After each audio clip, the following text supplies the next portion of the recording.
Hey, welcome back everybody.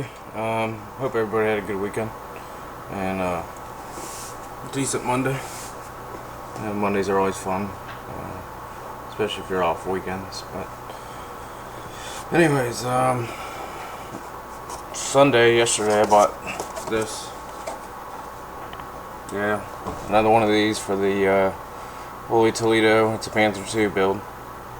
I was actually over at Hobby Lobby this afternoon, and they had, which isn't where I got this one, but they had two more of these kits, and I was thinking, oh, shoot, I can pick up two more and have a whole, well, part of a Panther division.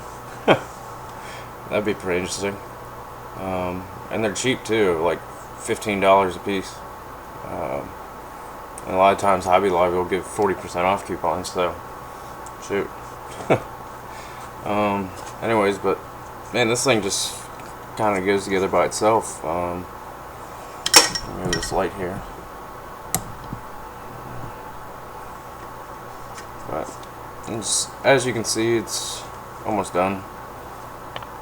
The turret's pretty much all assembled. Well, actually, it is all assembled. Most of the holes done. Just little add-on pieces here and there. And then the running gear. I'll paint all these separately. And then the tracks, like I think it was Cohen said, the detail on these is pretty poor, but for a 40-year-old kit, I can't complain, and for the price, it ain't bad.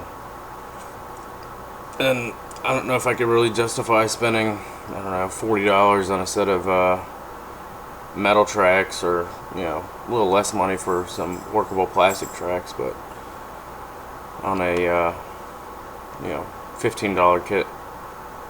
So I think maybe just a lot of weathering on them, and you shouldn't really notice the lack of detail. I haven't really had any problems putting this together, other than these little tow hooks in the front here.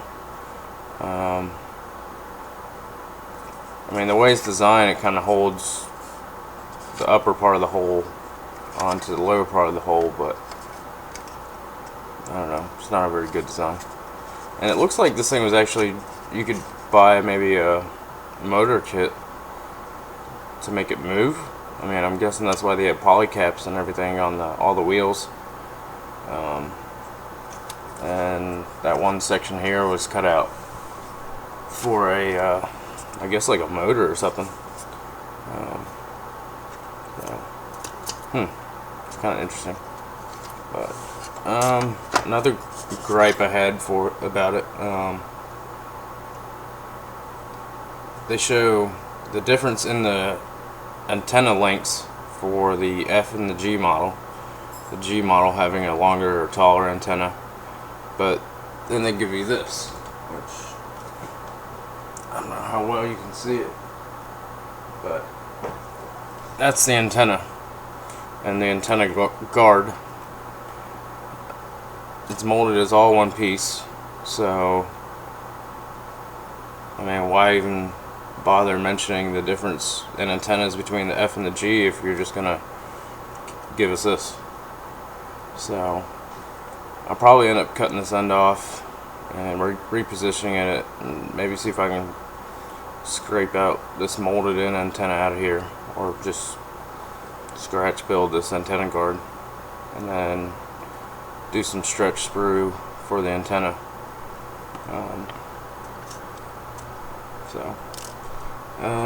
Not really a whole lot left to do on it. The running gear and the tracks and the figures, which I don't know if I'll do the figures or not. I went over to Hobby Lobby today and got a couple things which I might use for this. Let me grab those.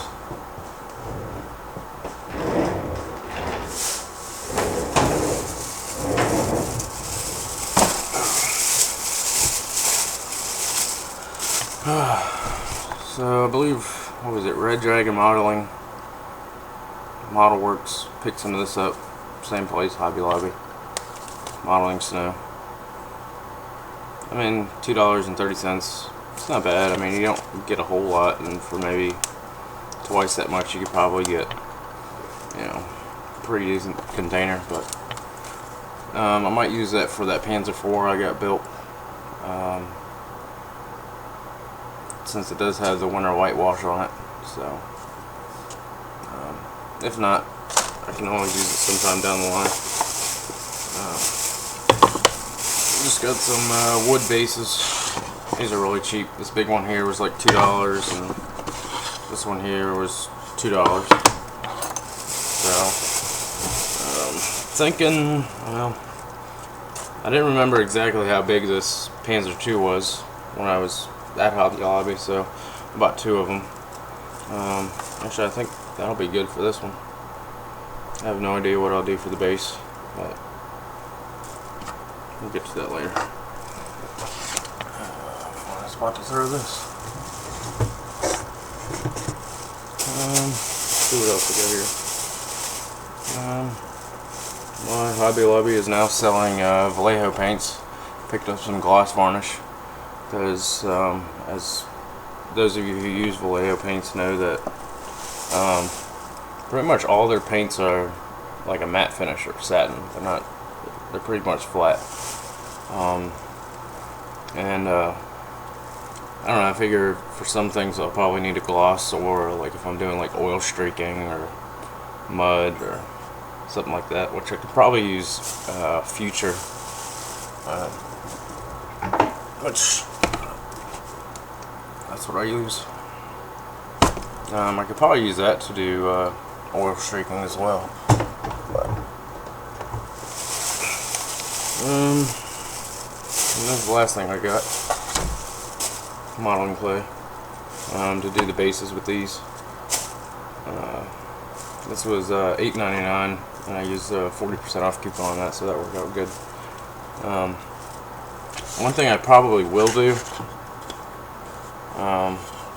before putting any clay or paint or anything on these is seal them with some sort of like polyurethane clear varnish or any sort of varnish, just to seal them up, because they're not sealed and they'll absorb water like crazy, and they'll start to warp on you and crack, and well, once the moisture dries out, they can crack. It had to happen a while back. You know, got my whole, you know, base layer of my diorama done with something similar to this, and as this dried up, you know, I guess the wood, which I guess is pine or something like that, absorbed a lot of the moisture out of the clay, and once all that moisture dried up, you know, the whole board just snapped in half. So I think to try to avoid that, I'm going to seal it. That way, you know, it shouldn't absorb any water, and you know, it'll make this a lot, you know, take paint a lot easier, because right now if I throw paint on it, it's just going to suck up paint like crazy. So I'm going to place this now. Another project I'm working on, some of you may have seen, some of you may have not seen, is the VK4502 PH by Dragon. It's my first 72nd scale model. So, I mean, it's got pretty good detail. It originally came with fenders on it, and all sorts of molded on tools and tow cables and other stuff, but I figure since this was, well, a paper Panzer, never actually developed, but it's modeled to be a prototype, so I cut the fenders off just because, I don't know, I think it looks better without the fenders, and I chiseled or shaved off all the molded in details, because it's probably not going to have, you know, axes and, you know, spare tracks, especially on the turret. The turret that comes on this is the same one as for the 72nd scale Tiger II. So I shaved all those off and filled them in. I think it'll look good. Probably thinking about doing a diorama for this one. I don't know how it's gonna sit, but I want to make it like it was abandoned in a, I don't know, either some sort of testing area or a yard behind the manufacturing plant where it was built at. So I'll think of something for that. You know, something like maybe the Allies would have found, you know, after Germany surrendered. So this is pretty much all done. Really the only thing left is the tracks. So gotta paint these, and definitely gonna paint these before they go on the kit, because there's like no room up in here and back in here, and it's just kind of cramped. So what else do I got going on? There's really nothing changed on the Panzer IV. Grab that.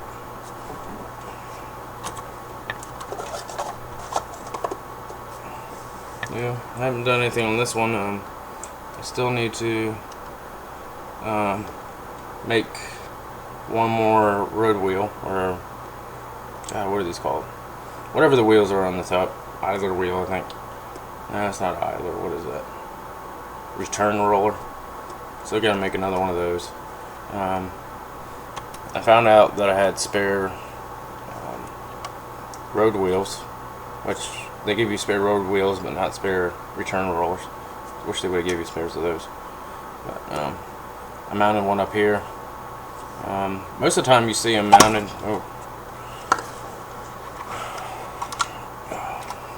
Most of the time you see them mounted over here on like a box, but as you can see, I got little tools and stuff over there, and I had already done most of the painting and weathering, so I didn't feel like tearing all this apart and building a box for it. So I had seen some pictures where they were mounted on the front here, maybe for, you know, a little extra armor protection or whatnot. So I put one here, and I did some damage to it, like it had, you know, a lot of the rubber off the road wheel had, I don't know, been torn off somehow, so it's mounted up there. The turret still needs some weathering done to it as far as like dust goes. I don't know if I'm gonna put this on here or not. I had some extra winter cutting. Thought about doing something like that, but if I do something like that, I probably, because I didn't have enough to go all the way over, so I'll probably have to think of some way how it was mounted, you know, because laying the way it is, it's probably going to be kind of prone to sliding off. So I don't know. Anytime you do stowage on a tank, you got to think, okay, well, you know, something like this would have to be tied down. So you got to think how it was mounted. You know, you can't just lay a bunch of stuff on there. I mean, unless, you know, you're modeling it stationary, but for the most part, you know, when they had stowage on tanks, it was tied down somehow, or else all that stuff's just gonna fall off as soon as that thing goes over some rough terrain. I think that's about it. Kind of looking forward to getting this guy done, and what is it, next week we get to start the Canadian group build.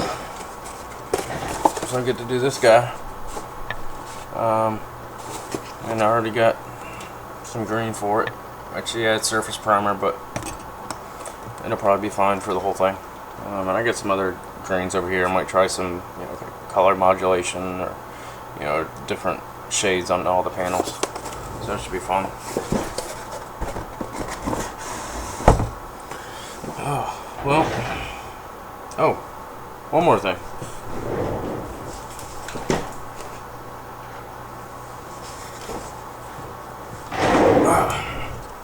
Something that's not armor. This is the 1/48 scale Spitfire Mk II from Revell. Pretty basic kit. I'm gonna finish up the propeller here. Pretty much all of it's gloss coated. so I can do my pin washes and panel lines and all that.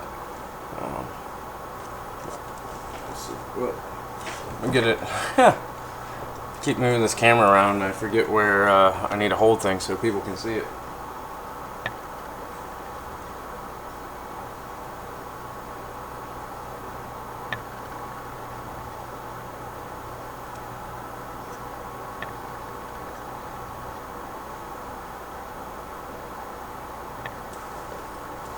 So, and all this, well shoot, I still got to paint the exhaust here.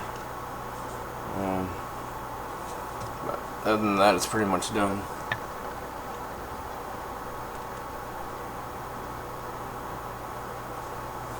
I think it turned out alright, especially for being hand painted. Yeah, once I finally get a decent airbrush, it's going to take me a while to remember how to, you know, airbrush. Did have my own airbrush years ago, but I think I ended up really bending the heck out of the needle, and I don't know if I just forgot to clean it or what, but it ended up getting pretty gunked up and pretty much garbage. So this is a pretty fun build. I still gotta do the stretch sprue, antenna wire, paint the exhaust, finish the propeller. I think that's it. So, so many projects. Alright guys, well, thanks for watching, and we'll see you next time.